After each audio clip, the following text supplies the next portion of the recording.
Welcome everybody, Greg here from Laser Bear Industries to talk about our NES Slotmaster with eject lever kit that we are offering.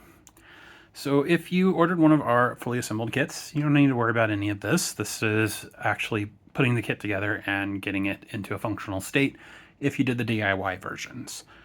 So your kit would have come with the NES Slotmaster chassis with the eject stuff in place. So it's got some cam action stuff and slot for the sliding motion and stuff like that.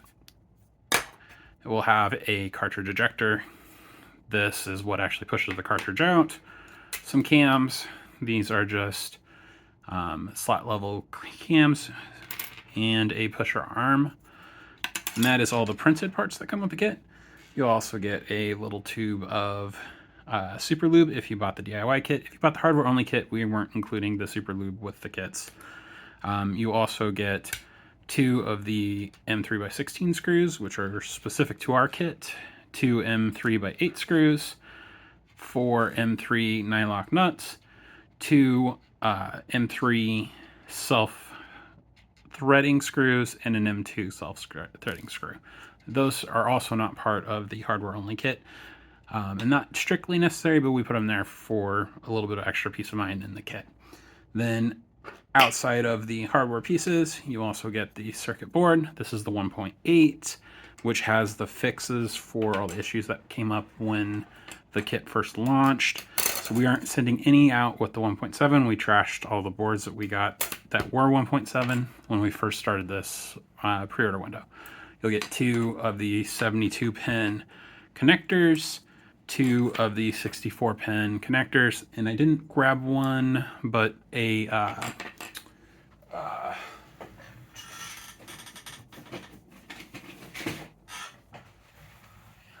64-pin ribbon cable. I'll set that off to the side for now.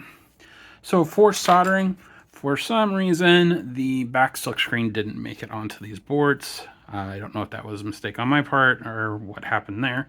But let me just show you real quick how the orientation of stuff goes. On the front side of the board, only one connector goes, and that is one of the 64 pins. You can see the outline. There's a little nub in the center.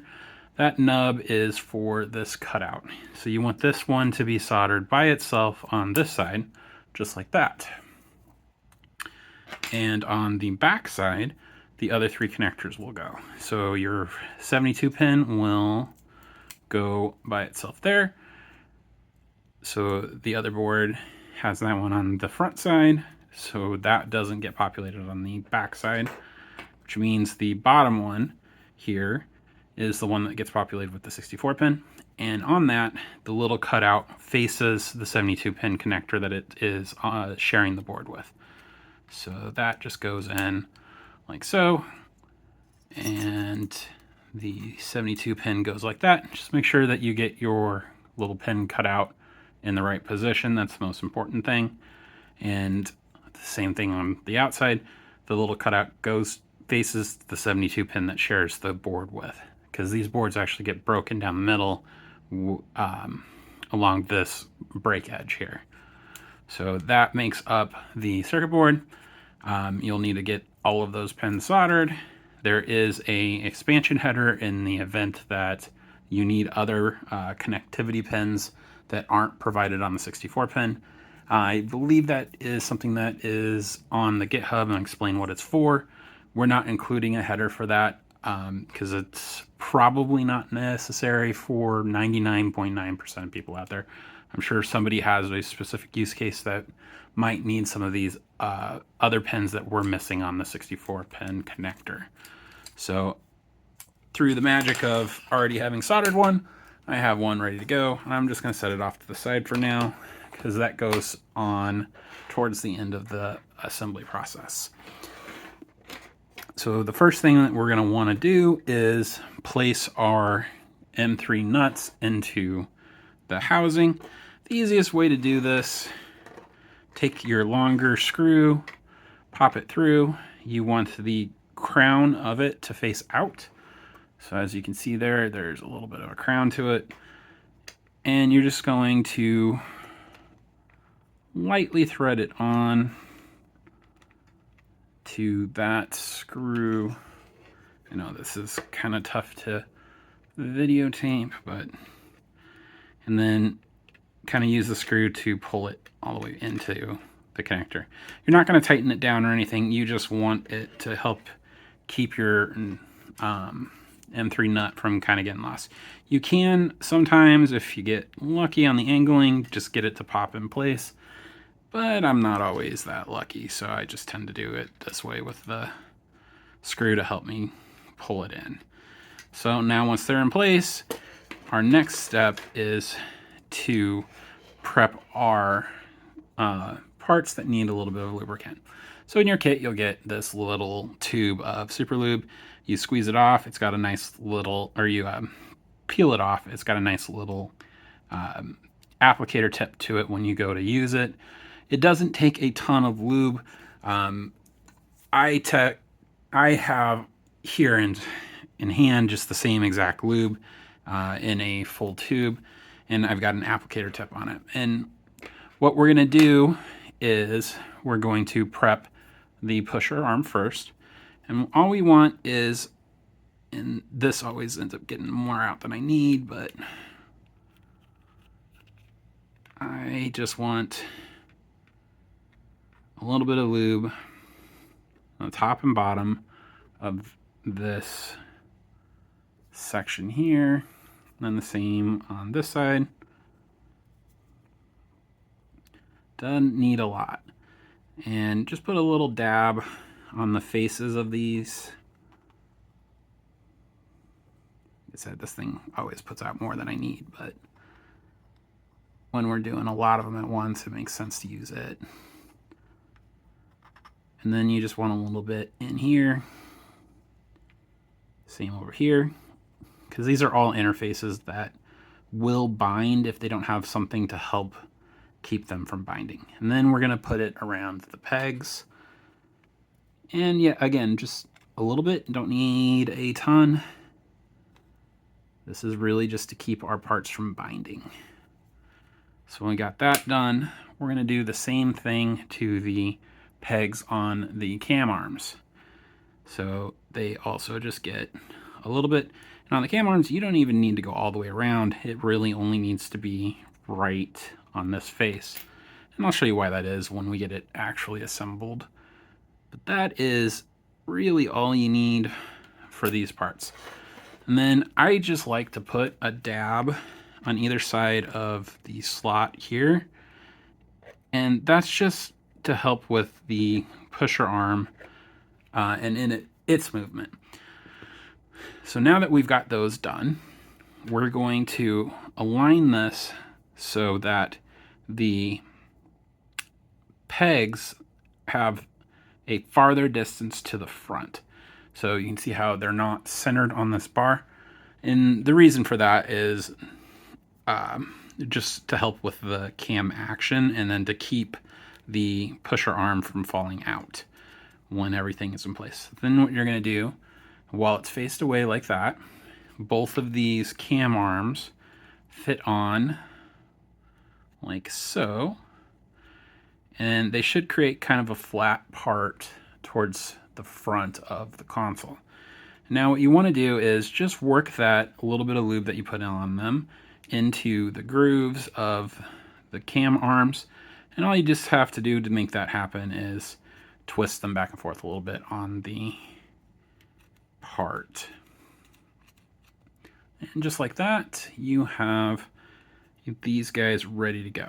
Our next step is to get this piece started into the main portion.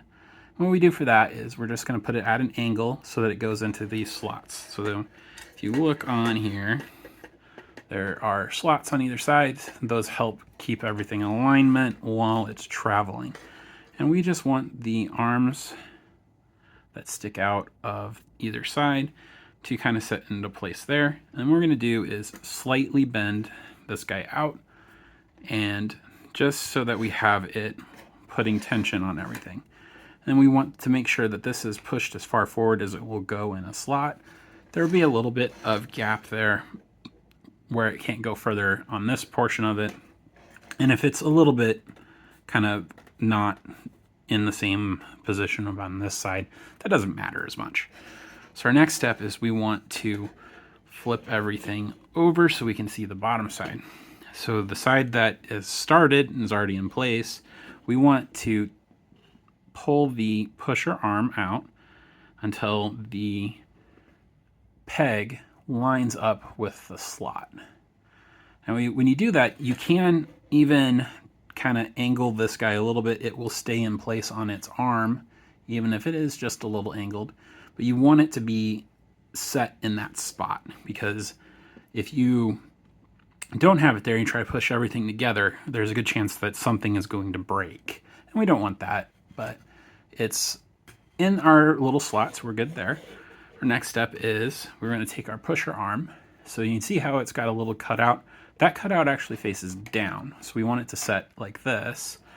And it just needs to have its little slot sit over top of this little peg.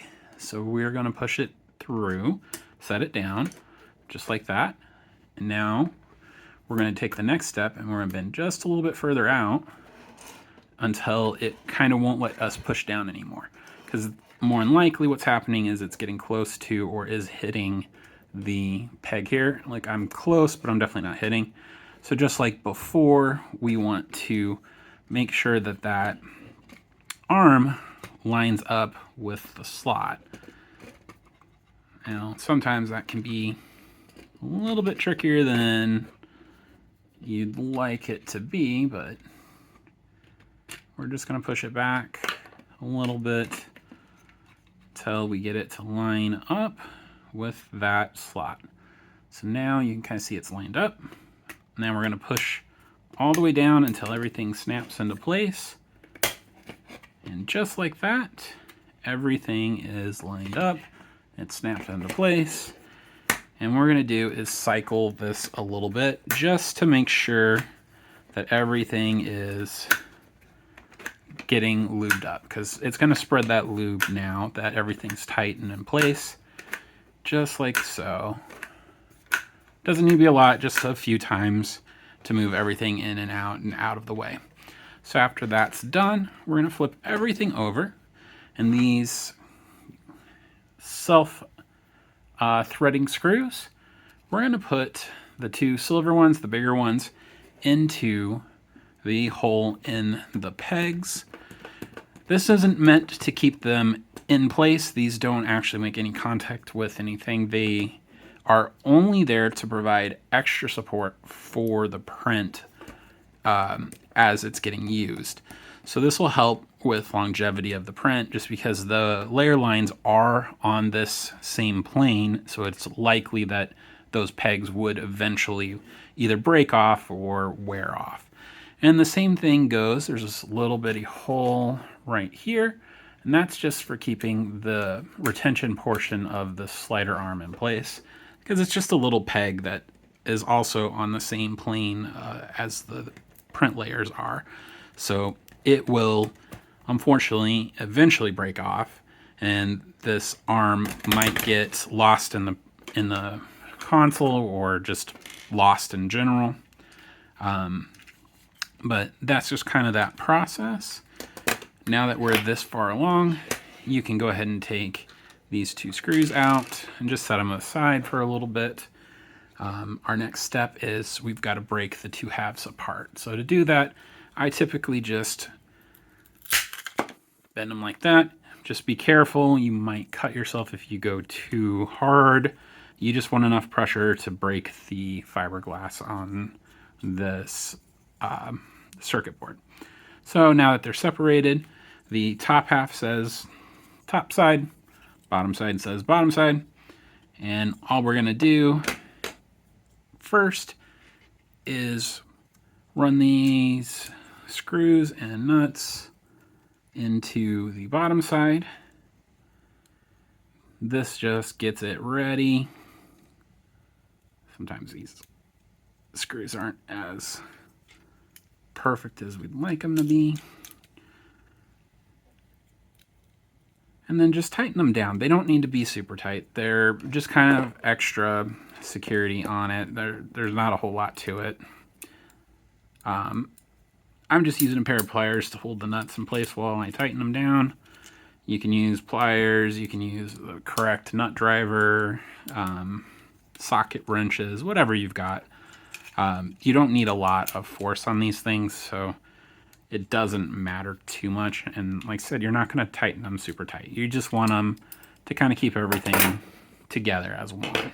And we can set that part aside for now. We're going to take the top side and we're going to go ahead and put it in place. So it just fits right into the top like this.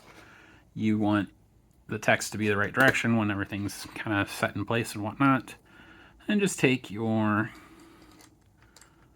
longer screws and line them up like so. And then go ahead and get them started. Pull them in tight, just like so. And these just kind of keep everything in place, and so the cartridge doesn't go pushing the whole thing out as it goes. Last but not least, you just want to test it, make sure, find a game or something. Just make sure everything lines up and fits in place. So when you push it in, you can see it's lined up. It pushes the cam out of the way. The little eject button pops out. And if you push the eject button, it should pop the game out. And again, it might take a few cycles to get everything to be perfectly smooth. It's just part of a mechanism like this. And after you're done with that, all that's really left to do is to connect your ribbon cable. It technically doesn't matter if you put it like this or you put it like this, because it is a straight through ribbon cable. I tend to put it like this so that I can hide the excess wire underneath of the connector. So if you just push it in to there just like so, and you're going to do the same with this one. And again, you just make sure that it's lined up with the little tab, pop it in. And now when you plug this part into the console, the whole wire assembly can kind of get tucked in underneath of the mechanism and out of the way. And just like that, you are done assembling it. You can connect it to your console and you're ready to go. Thanks again for supporting this project. Because of the great amount of support that everybody put into it, I was able to work on the custom mechanism for the eject on the system, which is a nice extra feature, and it's probably not totally necessary, but it definitely helps with the grip that these connectors give. So I'm just really grateful that everybody was so excited about this project, because I thought it was super neat and I wanted to kind of add my own flair to it, and hopefully you all like the extra flair that comes with this. I will say that some games still are tough to get out, even with the eject mechanism in place. I didn't grab it with me, but I have the second release of Metroid, and when I put it in this, I was having problems getting it to pop out with the eject button alone. But it was also even harder to pull out of the cartridge slot if you didn't have the eject mechanism. So you can actually use the eject mechanism and pull at the same time. Even when you've got the whole top shell on, you just push in and pull out, and it gives you a lot of extra leverage on the connector. And the same thing goes with like the Game Genie cartridge, which is a super thick cartridge and kind of has that same problem where you were going to have a tough time getting it to come out of any of these connectors, regardless of who is selling it. So I hope you had fun with this project. I hope you have fun assembling your own. If you have troubles, questions, comments, concerns, please reach out. We will do our best to help you through whatever you've run into. I hope to see you on the next thing. Thank you.